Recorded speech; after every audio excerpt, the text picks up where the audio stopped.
Nós hoje vamos falar sobre lutas. E uma das lutas difíceis de travar está descrita em Romanos 16. Nós vamos voltar a Romanos. Convido então os irmãos a abrirem as suas Bíblias em Romanos no capítulo 16. Nós vamos ler a partir do versículo 17. Romanos 16, a partir do versículo 17. Rogo-vos, irmãos, que noteis bem aqueles que provocam divisões e escândalos em desacordo com a doutrina que aprendestes. Afastai-vos deles, porque esses tais não servem a Cristo nosso Senhor, e sim a seu próprio ventre. E com suaves palavras e lisonjas enganam o coração dos incautos. Pois a nossa obediência é conhecida por todos. Por isso me alegro a vosso respeito, e quero que sejais sábios para o bem e simples para o mal. E o Deus da paz, em breve, esmagará debaixo dos vossos pés a Satanás. A graça do nosso Senhor Jesus seja convosco. Então, os nossos pequeninos, as nossas crianças podem agora sair com a irmã Ilma. Ela hoje vai partilhar uma história da Bíblia com os nossos pequenos e nós vamos falar sobre este tipo de luta que nós enfrentamos. O apóstolo Paulo, numa outra carta aos Filipenses, ele fala de lutar pela fé evangélica, lutar juntos, lutarmos juntos como crentes pela fé relacionada com o Evangelho, a fé evangélica. Ele diz isso em Filipenses capítulo 1. Mas aqui nós vamos, neste texto, ele fala dessa luta, de uma luta contra pessoas que se infiltram, que se colocam no meio de crentes, no meio de igrejas, no meio de pessoas que querem viver uma fé verdadeiramente evangélica, e essas pessoas dão-nos luta. Essa palavra que Paulo menciona lá aos Filipenses é uma referência inclusivamente aos jogos, competir, lutar por um prémio. Ele diz, vocês devem ter uma vida bonita, uma vida digna do Evangelho, viver para Cristo e por Cristo, e eu espero que vocês lutem dessa forma, uma forma coerente com o Evangelho. É uma prova dura, é um combate, é uma luta. E nós acabamos de cantar, nós temos lutas sem cessar. Nós sabemos disso, que vamos atravessar lutas. Mas confiamos no Senhor, no nosso Senhor, no Deus da paz, na graça dEle, que Ele tem prazer em nos proteger e é Ele que garante a vitória. É Ele que diz, essa luta é minha, essa luta conta comigo nessa luta, eu estou contigo. É por isso que nós podemos cantar, eu vou seguro, eu estou seguro, descansando no poder de Deus. É esse poder que nós queremos lembrar que nos foi concedido, nos foi confiado, e é baseados nesse poder que nós podemos cantar desta forma, com confiança, guardados pelo Senhor. Esta carta aos Romanos, ela tem sido tratada por nós e por muitos outros na história que viveram antes de nós, séculos antes de nós, mas como esse maior tratado já escrito sobre o Evangelho.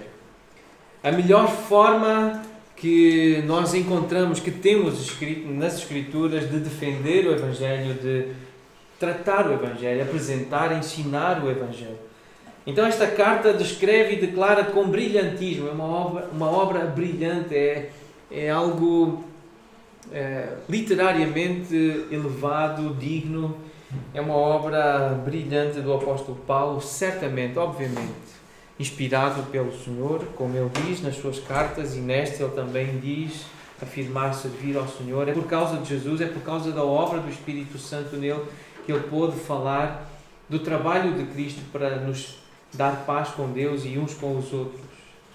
Este é o Evangelho de Jesus, este é o Evangelho da paz. Então, este parágrafo, quase no final da carta, Paulo volta a dizer, rogo-vos, irmãos. Nós já meditamos sobre esta expressão em semanas anteriores, mesmo no capítulo 12, nós estudamos essa expressão, rogo-vos, irmãos, o que isso significa.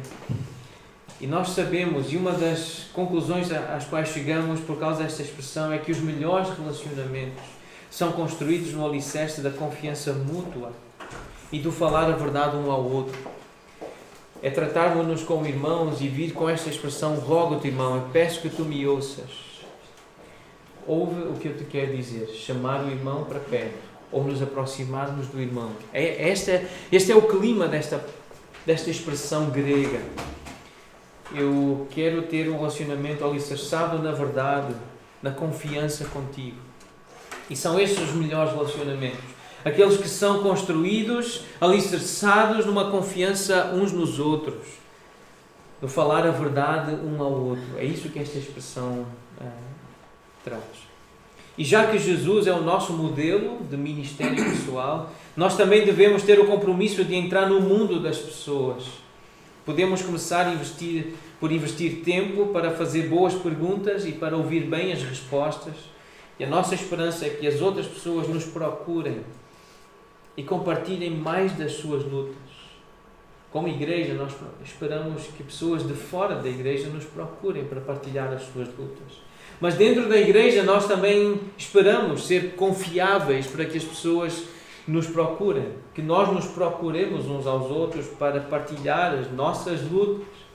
Estas lutas que nós acabamos de cantar são muitas, são inúmeras, lutas sem cessar. Mas para que nesse momento de partilhar, de compartilhar, possamos encontrar o Senhor por meio uns dos outros. O corpo de Cristo seja visível, que o próprio Senhor Jesus, a sua sabedoria, o seu ensino, a sua doutrina sã, saudável, seja encontrada, que o próprio Senhor Jesus seja encontrado no nosso meio, nas nossas conversas. E aí somos verdadeiros profetas, quando mostramos Cristo, quando mostramos Deus, quando falamos da parte de Deus, somos verdadeiros profetas. Entrar no mundo da outra pessoa capacita-nos a aplicar as verdades do Evangelho, que esta carta brilhantemente apresenta, de maneira específica para a pessoa e para a situação. Entender a situação, a circunstância da pessoa e trazer os princípios do Evangelho para aquela situação. Isto nós conseguimos conhecendo a Bíblia. E a Bíblia conhece-nos. Ela retrata com rara precisão o sentir humano, o conhecer e o comunicar. Se nós lermos a Bíblia, nós conheceremos e compreenderemos as pessoas. Então, se quisermos conhecer pessoas, nós precisamos ler a Bíblia. A Bíblia conhece-nos humanamente. Jesus conhece-nos. Foi Ele que nos criou e Ele conhece-nos muito bem. Então o texto diz assim, baseado no conhecimento que Deus tem das pessoas, Ele diz que conheceis bem aqueles que provocam divisões, que noteis bem, que olheis com atenção, para aqueles que provocam divisões e escândalos. Essa palavra olhar, notar, é uma observação atenta, é fazer uma marca, é olhar como que por uma mira e olhar com muito foco, com muita atenção. Essa é a palavra grega, skopeo, e transmite essa ideia de olhar com foco, olhar com muita atenção. Outras traduções traduzem, outras versões da Bíblia, por exemplo, a Nova Versão Transformadora traduz esta expressão desta forma: tomem cuidado, que tomem cuidado. Na nossa versão que estamos a usar, a Almeida atualizada, é que noteis bem. Uma outra versão mais recente, uma tradução mais atual, diz: tomem cuidado. Há um texto paralelo a este, que Paulo escreveu provavelmente algum tempo depois, pouco tempo depois. Ele escreveu esta carta entre a segunda e a terceira viagem missionária. Ele estava em Corinto e mais tarde, um pouco mais tarde, ele chama os irmãos de Éfeso. E ele diz, quem escreve na verdade é Lucas, mas ele diz aos irmãos, aos líderes da igreja de Éfeso em Atos 20, versículo 31. Se puderem então acompanhar a leitura, abrir as vossas Bíblias em Atos capítulo 20, é algo contemporâneo da carta aos Romanos, o pensamento de Paulo sobre estas pessoas que procuram promover ou provocar divisões e escândalos. Ele diz assim no versículo 31, vigiai. Portanto, vigiai. É algo semelhante ao que ele está a dizer aqui, nestes versículos de Romanos. Ele diz, num outro contexto, a um grupo de líderes, de pastores, presbíteros, anciãos da igreja de Éfeso. Ele manda chamar, ele conversa com eles, ele tinha confiança com estas pessoas, ele amava estas pessoas. Ele chega a emocionar-se e a chorar quando se despede destes irmãos, porque diz-lhes que nunca mais veriam o seu rosto, e eles abraçam-se e choram. E Paulo diz então, vigiai. E por vigiar, a palavra que ele usa é sejam cautelosos, sejam muito atentos, tomem cuidado, para que por causa da negligência e da indolência, nenhuma calamidade destrutiva repentinamente surpreenda alguém. Cuidado, tomem cuidado para que não sejam repentinamente assolados por uma calamidade. Tenham cuidado, prestem atenção. É o que significa este vigiar na língua grega. Então nós podemos, e escrevam esta frase, resume bem o pensamento destes versículos de Romanos 17, especialmente 17. O cristão bíblico confia sempre em Deus, mas às vezes desconfia dos homens. Mas confia sempre em Deus, mas às vezes desconfia de homens e de mulheres. O próprio Senhor Jesus, ele diz assim, numa festa, ou é João que diz acerca de Jesus, é o apóstolo João que descreve Jesus desta forma, quando as pessoas o seguiam e ficavam encantadas, maravilhadas com os milagres, os sinais que ele fazia. Mas no versículo 24 de João 2 diz o Espírito Santo, por meio de João, que o próprio Jesus não se confiava a eles. A eles quem? Aqueles homens que o elogiavam e que diziam crer no seu nome. Porque ele os conhecia a todos. E não precisava de que alguém lhes desse testemunho a respeito do homem, porque ele mesmo sabia o que era a natureza humana. Então, Jesus também desconfiava dos homens.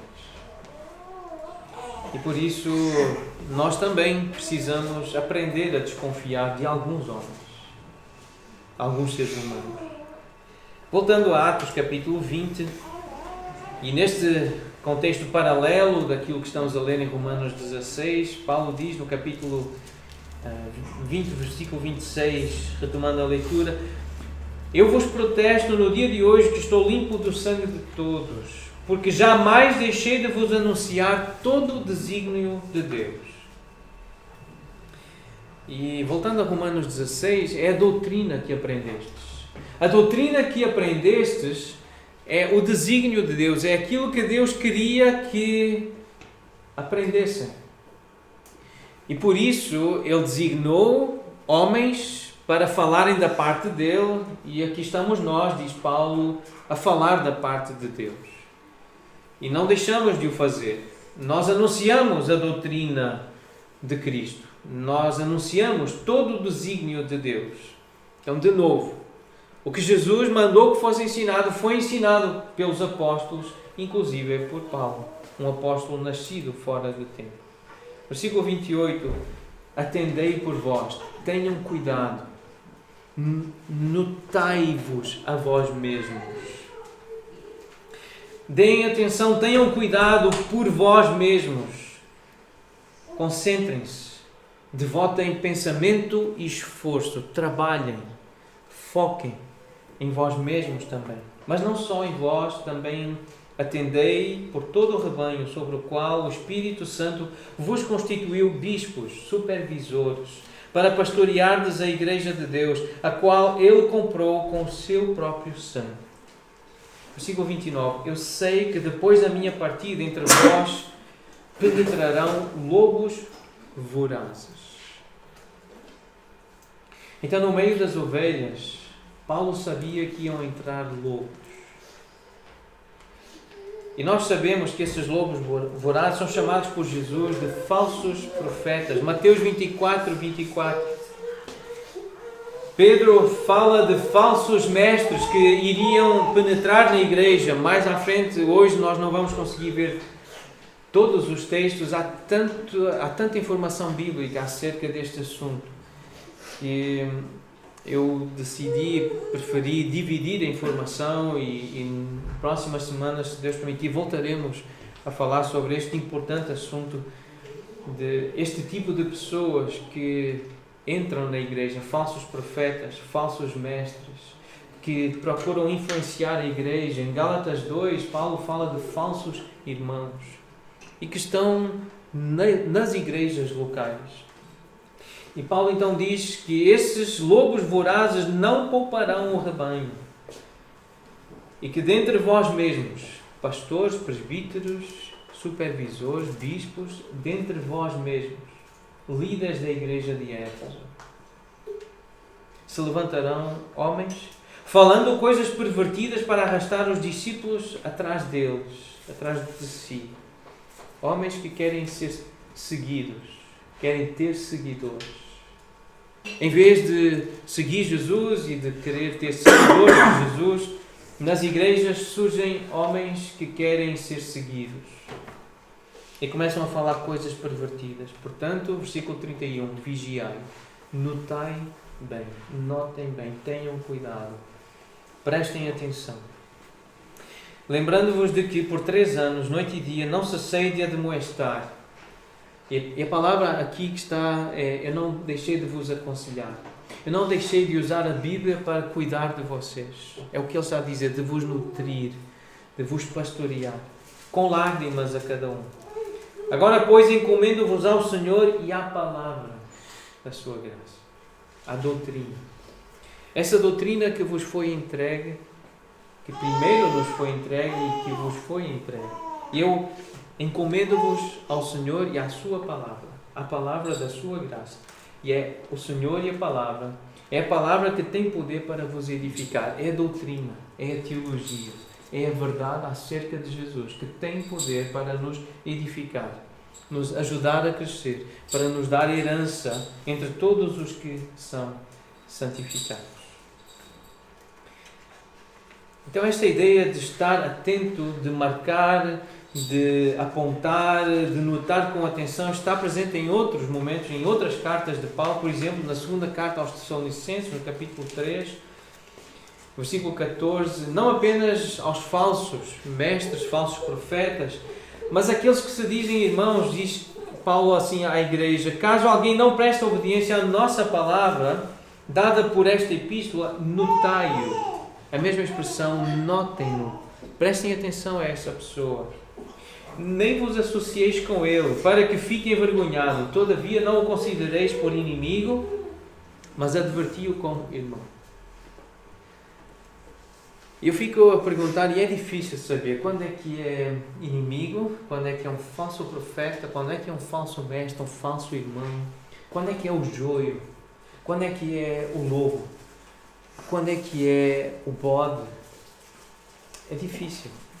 E a história que Jesus conta é que não nos compete a nós marcar essas pessoas e removê-las e tirá-las do meio do trigo. Não somos nós que vamos fazer.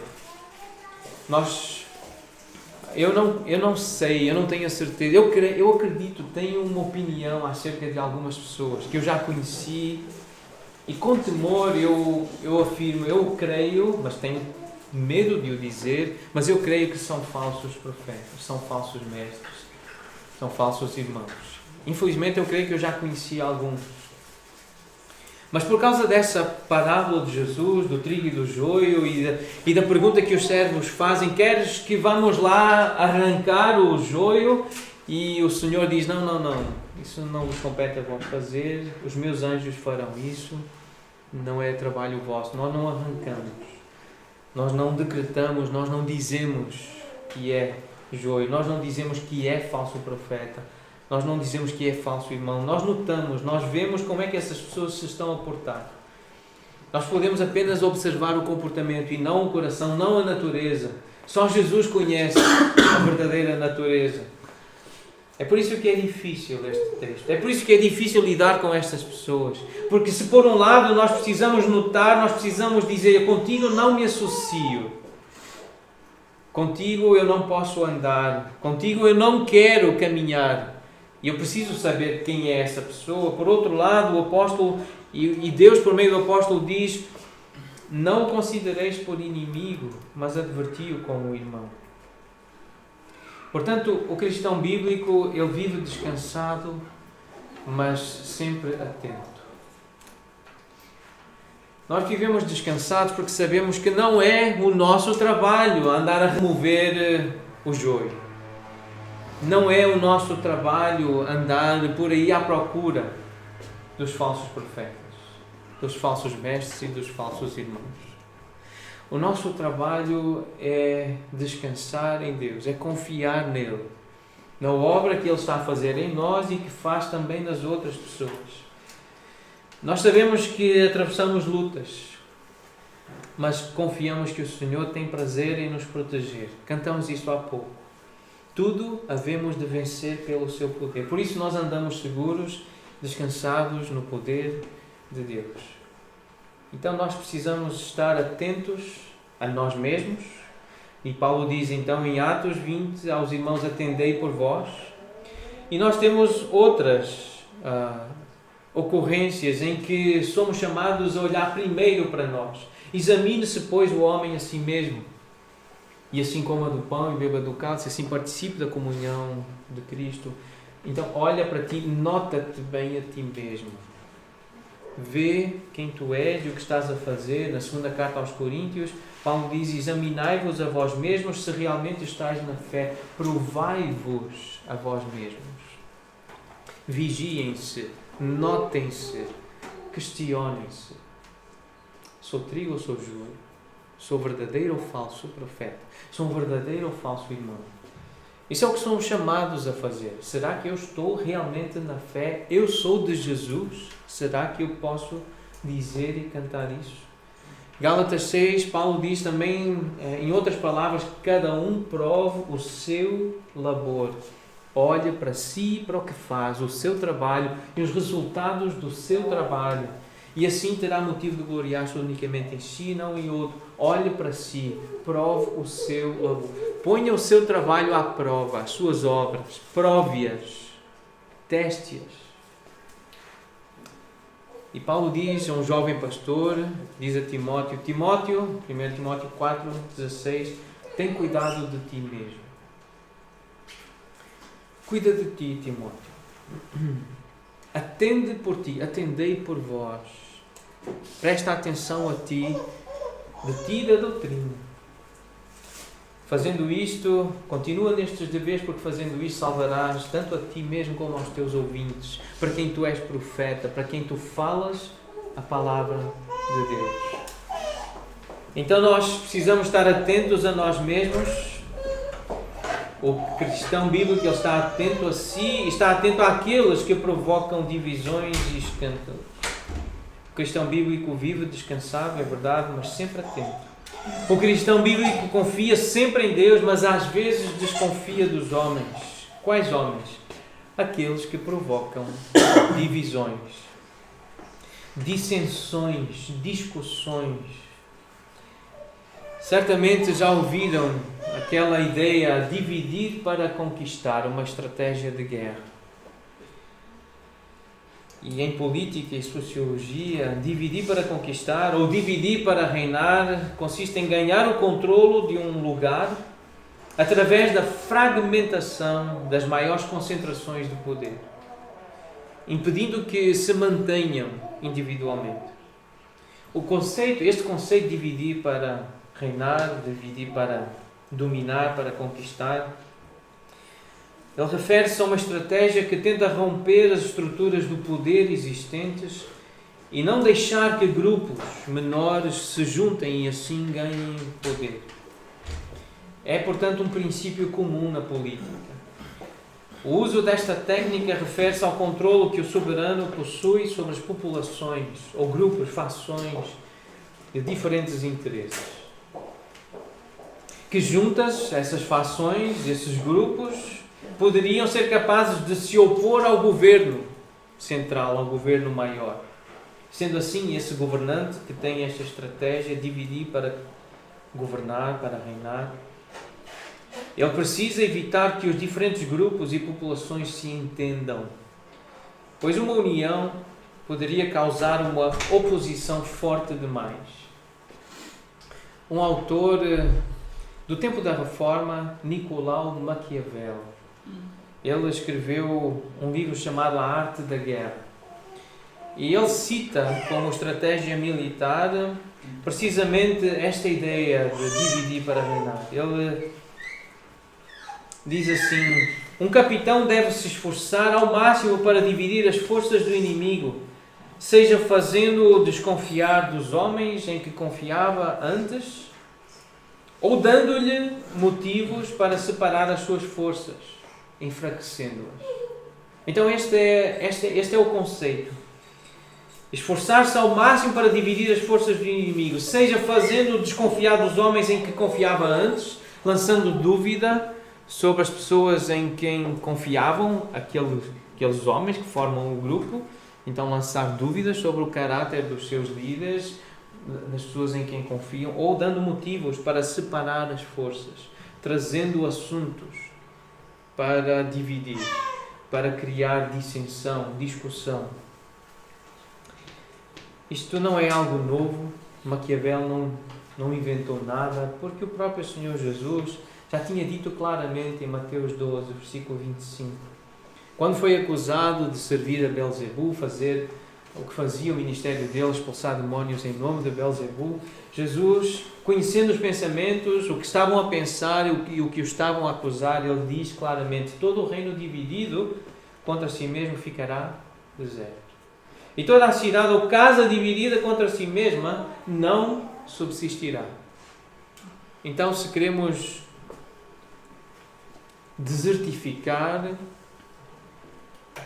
um reino, queremos destruir um reino, é só começar a dividi-lo. Se queremos destruir uma casa, é só começar a dividi-la.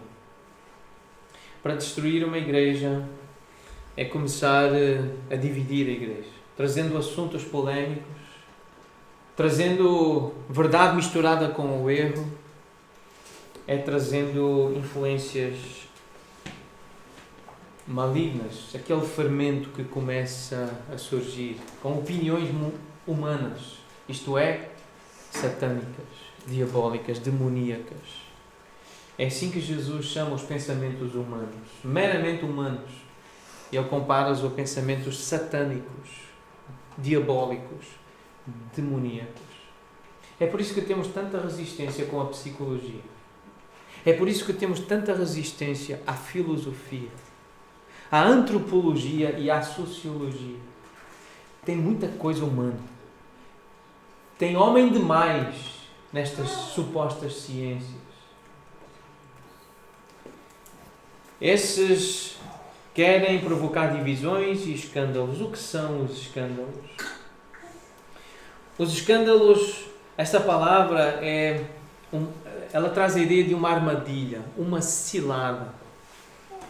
É uma referência a qualquer impedimento que é colocado no caminho e que faz alguém tropeçar, faz alguém cair. Um escândalo é uma pedra de tropeço. É alguém que bate ali e cai. Ou pelo menos é uma tentativa de fazer alguém cair. É uma armadilha para que a pessoa caia. E a ideia de cair é magoar-se, é ferir-se, é destruir-se. Essa é a ideia. E há um outro texto importante acerca dos falsos profetas. Destes homens que estão aqui a ser descritos em Romanos 16. Então é um texto paralelo.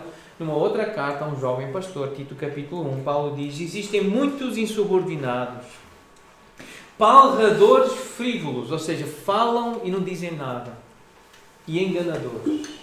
Existem muitos, diz Paulo. Especialmente os da circuncisão, ou seja, especialmente os religiosos, os judeus, os fariseus.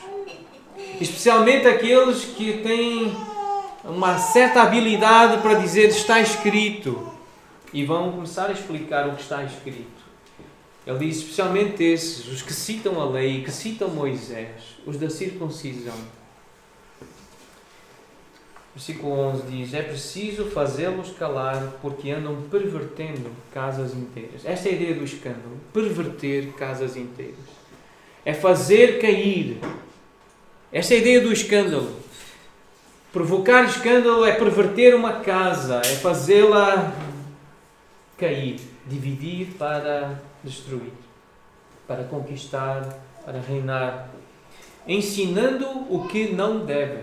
Não é aquilo que devia ser ensinado. Não é a verdadeira doutrina, não é aquilo que Jesus mandou que fosse ensinado. Fazem-no por torpe ganância. Querem fazer da piedade fonte de lucro, querem se enriquecer, querem ganhar poder. Foi mesmo dentre eles um seu profeta que disse: cretenses sempre mentirosos, feras terríveis, ventres preguiçosos. Tal testemunho é exato, portanto repreendo-os severamente, para que sejam sadios na fé e não se ocupem com fábulas judaicas, nem com mandamentos de homens desviados da verdade.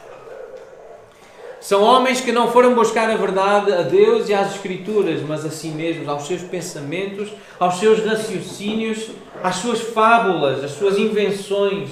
Não conhecem Deus, nem conhecem verdadeiramente a lei e a palavra de Deus, mas fazem esses raciocínios.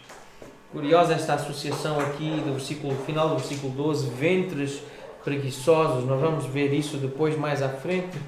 No versículo 18 de Romanos 16, esses tais não servem a Cristo nosso Senhor, e sim a seu próprio ventre.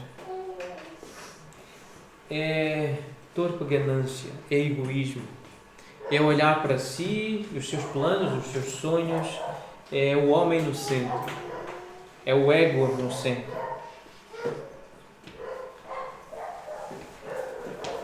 Em Atos 15 há um exemplo do escândalo.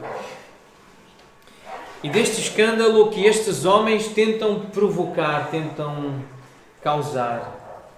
No versículo 1 de Atos 15 diz que alguns indivíduos que desceram da Judeia, dos da circuncisão, eles eram judeus, eles eram israelitas, eles eram discípulos de Moisés, tinham ouvido falar de Jesus e seguiam Jesus. Aparentemente eram crentes, eram irmãos, mas eles ensinavam aos irmãos: se não vos circuncidardes segundo o costume de Moisés, não podeis ser salvos. Então os falsos profetas, eles atacam sempre esta questão da salvação. Salvação por obras. Não basta crer em Jesus, é preciso fazer alguma coisa mais. É preciso ser batizado, é preciso participar da ceia do Senhor, é preciso dar o dízimo, é preciso ir à igreja, é preciso guardar o sábado, é preciso ser circuncidado, diziam estes indivíduos. Então eles queriam causar estragos, eles queriam provocar escândalo. Versículo 24, mais à frente, então diz: sabemos que alguns que saíram de entre nós judeus, sem nenhuma autorização, vos têm perturbado com palavras, transtornando a vossa alma. Isto é escândalo. É perturbar com palavras. É deixar a casa perturbada, em guerra. É deixar a alma transtornada, sem paz, sem sossego, sem descanso, sem conseguir confiar no Senhor. Esta é a obra dos falsos profetas, os falsos mestres, os falsos irmãos. É isso que eles fazem. É isso que eles querem fazer. Eles querem provocar divisões e escândalos. Então o escândalo é perturbar com palavras. São essas armadilhas, são esses impedimentos de caminhar suavemente, mas procurando fazer cair, pervertendo casas inteiras. É procurar perturbar com palavras, são os faladores, os palradores frívolos. Não dizem nada, mas falam muito. Só deixam confusão. é transtornar a alma, deixar a alma amarga, deixar a alma confusa com dúvida. Esse é o trabalho destas pessoas. Isto é feito em desacordo com a doutrina que aprendeste. Este é o critério. Nós já falamos demoradamente sobre isso, a importância da doutrina. Um breve resumo é que aquilo que foi dito antes nesta carta, Romanos de 1 a 11, é a exposição das grandes doutrinas do Evangelho. É o esboço mais completo da doutrina cristã. Nos capítulos de 1 a 3, fala da condenação de todos os homens, tanto judeus como gentios, portugueses e brasileiros. Estão todos condenados. Não há um justo nenhum sequer. E não é porque vai à igreja no domingo que é justificado. Isso não justifica nem salva ninguém. E se veio aqui achando que só porque vem aqui é salvo, está enganado. Só vir aqui não mostra nada. Ser circuncidado para os judeus, eles achavam que ser circuncidado era sinal de salvação. E é isso que está a ser ensinado pela verdadeira doutrina. Não são sinais exteriores. Não são marcas físicas. Não é aquilo que nós fazemos que diz que somos salvos. É o que somos, é o que queremos, é o que nos foi concedido, é a graça de crer. Mas condenados estamos todos, isso é dito nos primeiros 3 capítulos. Depois, capítulos 4 e 5, no final do capítulo 3 até o capítulo 5, apresenta Deus em Cristo a justificar pela graça tanto os judeus como os gentios mediante a fé. Então é por meio da fé, é isso que a verdadeira doutrina ensina. É isso que o Evangelho verdadeiro prega e apresenta. A salvação, a justificação é mediante a fé. É preciso ouvir com atenção a palavra, é preciso crer, é preciso confiar, é preciso obedecer. Como consequência de crer. Isso tudo acontece sobrenaturalmente. E acontece no coração. Nos capítulos 6 a 8, apresenta o crente unido a Cristo, tanto o judeu como o gentio, e assim vivendo uma vida de santificação, libertos do poder do pecado e da condenação da lei. E esse é o ensino fundamental sobre a vida cristã. Alguém que é verdadeiramente nascido de novo, na segunda-feira, foge do pecado, santifica-se, procura viver para agradar a Deus. Foge da impureza, foge da idolatria, foge da imoralidade, foge da preguiça, foge da mentira. Esse é o verdadeiro santo, esse é o verdadeiro santificado e justificado. Graças a Deus, porque outrora escravos do pecado, contudo viestes a obedecer de coração à forma de doutrina a que fostes entregues. Encontramos estas palavras em Romanos 6, versículo 17. Obedecer de coração à forma de doutrina a que fostes entregues. Começastes a ouvir doutrina, diz Paulo aos irmãos de Roma. E uma vez libertados do pecado, fostes feitos escravos da justiça. Agora vocês fazem o que é justo por obediência, por submissão ao Senhor.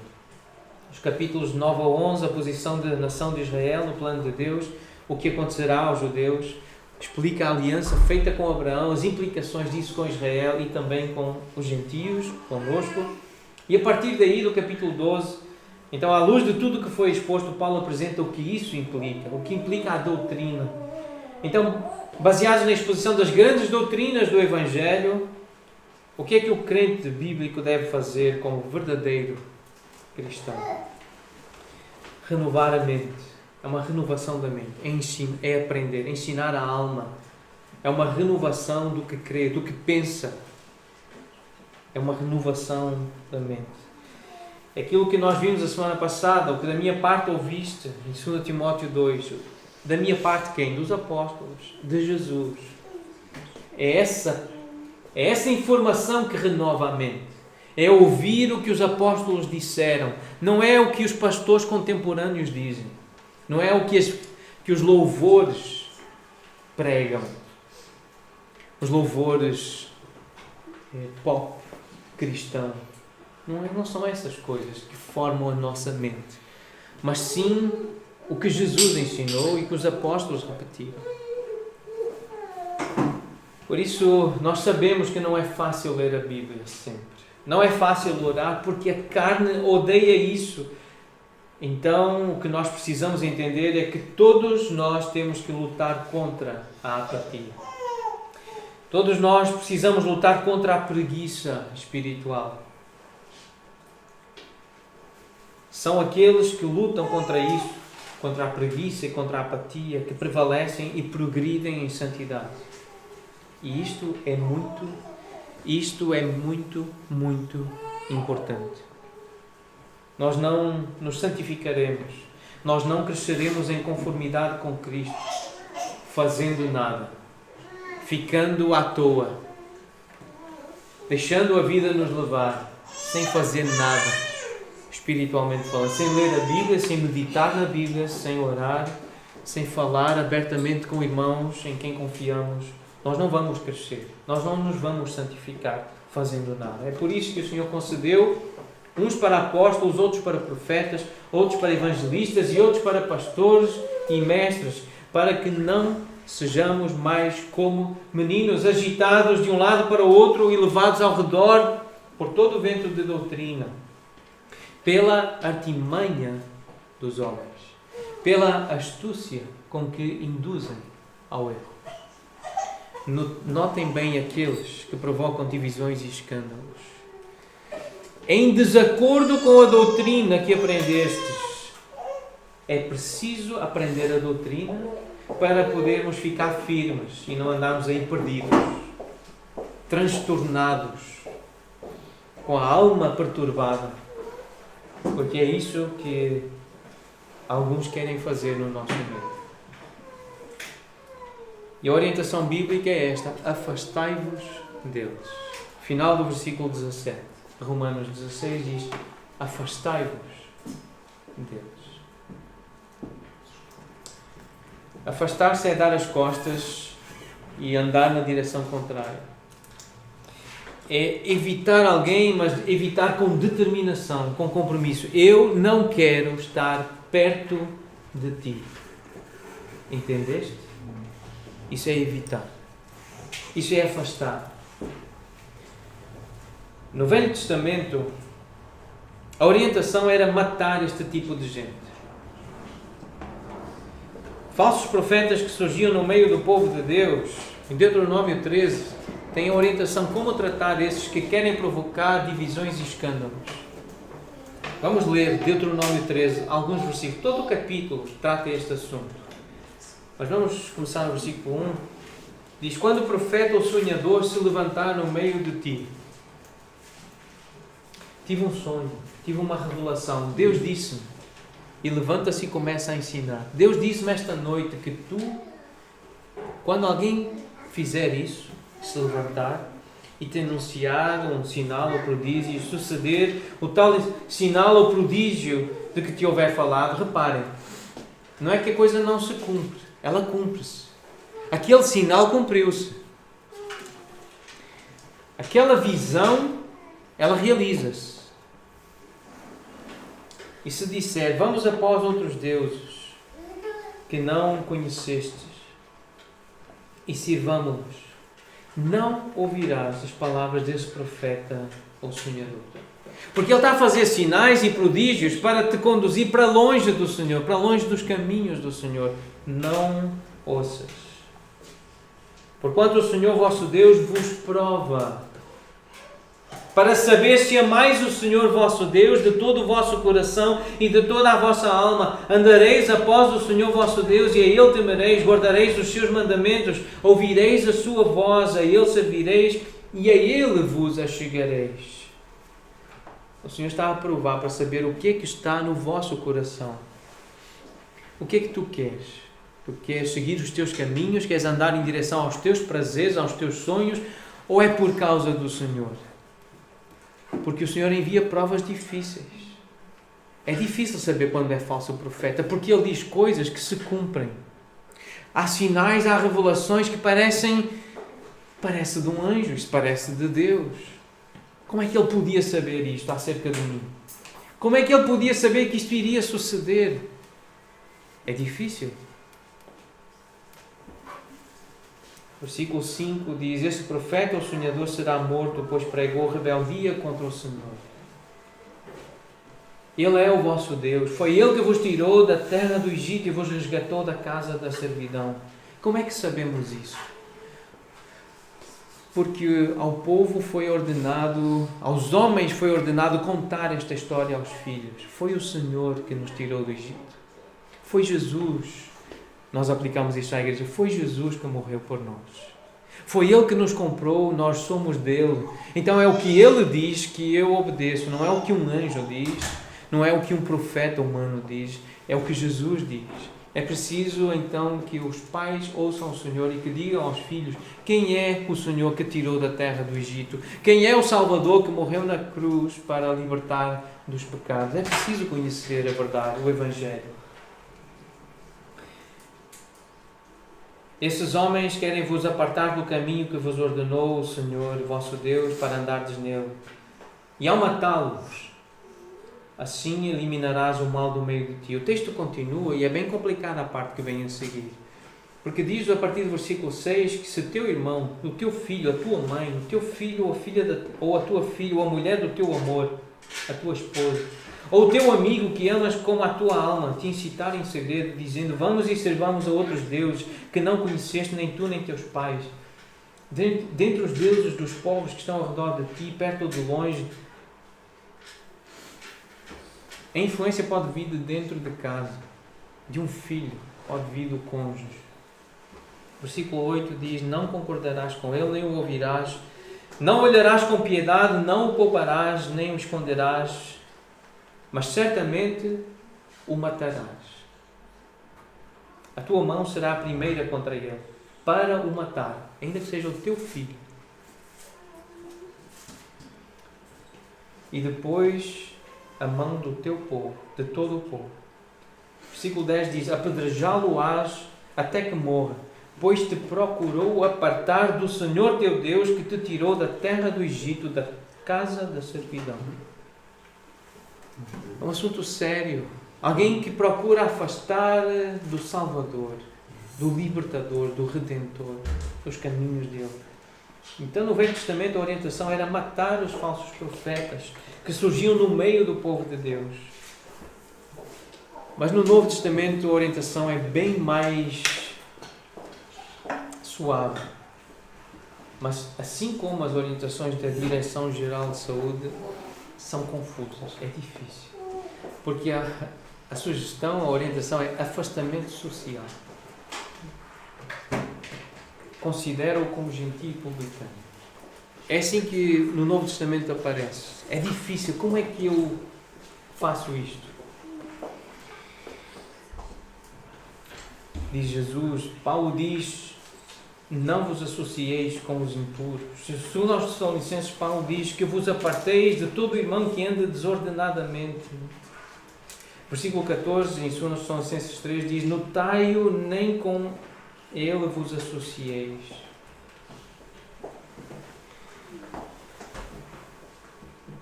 A segunda carta a Timóteo diz que haveríamos de passar por tempos difíceis, os homens egoístas voltados para si, os seus pensamentos, blasfemadores, a ensinar o que não devem, falar contra Deus, contra as coisas de Deus. Versículo 4 descreve muito bem quem são os falsos profetas, mais amigos dos prazeres do que amigos de Deus. Os falsos irmãos são assim, os falsos mestres. Tendo forma de piedade, parecem de Deus, parecem homens e mulheres de Deus, têm forma de piedade, negando-lhe entretanto o poder. E depois diz a recomendação bíblica neotestamentária é foge destes. Em Tito, Paulo diz, evita o homem faccioso, aquele que quer provocar divisões. Depois de admoestá-lo primeira e segunda vez, ou seja, ele está perto de ti, admoesta-o uma, duas vezes, mas depois evita-o. E em 2 João, um texto bem claro acerca do tratamento que se deve dar, mas não deixa de ser difícil de pôr em prática.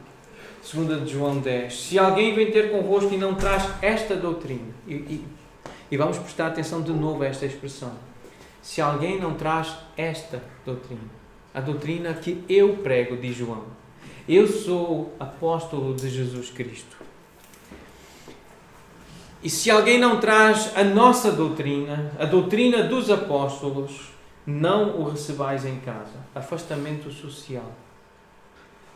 Nem lhes deis as boas-vindas, porquanto aquele que lhe dá boas-vindas faz-se cúmplice das suas obras más.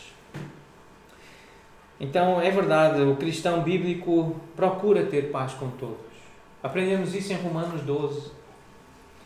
Mas o cristão bíblico sabe que só a terá com poucos. E se não souber, irá viver em constante crise e frustração.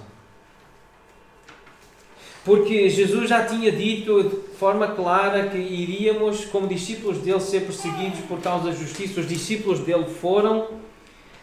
E ele disse: bem-aventurados sois quando por minha causa vos injuriarem e mentindo disserem, e vos perseguirem e mentindo disserem todo o mal contra vós. Regozijai-vos e exultai, porque é grande o vosso galardão nos céus, pois assim perseguiram aos profetas que viveram antes de vós. Se pensam que vão ter paz com todos os homens, estáis redondamente enganados, diz o Senhor. Não vai ser assim. Podem procurar ter paz e devem procurar ter paz com todos, mas saibam que só vão ter paz com alguns. Não vai ser possível ter paz com todos. E isto é difícil.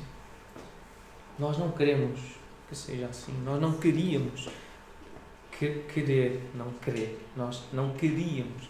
Nós não desejamos isto. Nós queremos realmente ter paz com todos. Queremos ser amigos de todos e que todos sejam nossos amigos. Que todos entendam o Evangelho. Assim como Deus deseja que todos sejam salvos, nós também desejamos. Mas Jesus diz também que envia os seus discípulos como ovelhas para o meio de lobos. E, portanto, é preciso ser prudente como as serpentes e simples como os pombos. Versículo 17. Acautelai-vos dos homens, porque vos entregarão aos tribunais e vos açoitarão nas suas sinagogas. Sereis odiados de todos por causa do meu nome. Então prestem atenção, notai bem aqueles que provocam divisões e escândalos. Acautelai-vos dos homens, sejam prudentes, tenham cuidado. Ainda em Mateus 24:9, o Senhor Jesus diz: sereis atribulados e vos matarão, sereis odiados de todas as nações por causa do meu nome. Saibam que é isso que vai acontecer, guerra e não paz, por causa do meu nome. Então, meus irmãos, diz de novo o apóstolo João, no capítulo 3, versículo 13: não vos maravilheis, não fiquem surpreendidos se o mundo vos odiar, se o mundo vos odeia. Não vos maravilheis. Então, o cristão bíblico procura ter paz com todos, mas sabe que só a terá com poucos. Porque muitos são chamados, mas poucos escolhidos, disse o Senhor Jesus. O cristão bíblico vive descansado, mas sempre atento. O cristão bíblico confia sempre em Deus, mas às vezes desconfia dos homens. Esta é uma mensagem difícil. Este é um texto difícil. Pensar em pessoas que provavelmente estão aqui conosco hoje, que possam ser pessoas assim, aqui sentadas hoje de manhã. Algumas pessoas que se calhar estão nos ouvir pela internet, estão lá em casa, mas são destas pessoas. Isso é uma possibilidade. Existe uma grande probabilidade disso estar a acontecer. A pergunta é, será que eu sei? Será que nós sabemos quem são essas pessoas? Como é que nos vamos afastar dessas pessoas e pedir para elas se afastarem de nós? Como é que vamos fazer isso? Não é fácil.